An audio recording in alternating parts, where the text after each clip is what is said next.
Here is a recipe for a basic keto pizza.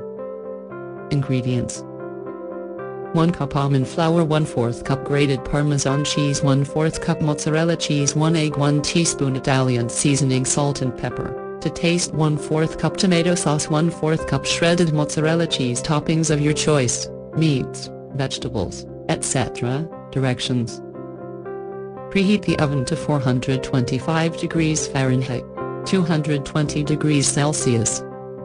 In a mixing bowl, combine the almond flour, Parmesan cheese, 1/4 cup mozzarella cheese, egg, Italian seasoning, salt, and pepper. Mix well. Place the mixture on a baking sheet lined with parchment paper and press it out into a circle, about 1/4 inch thick.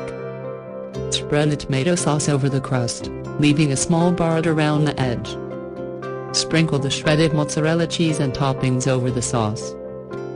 Bake for 12–15 minutes, or until the crust is golden brown and the cheese is melted.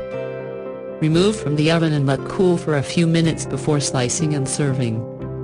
Note: cooking time may vary depending on the thickness of your crust. Enjoy your keto pizza.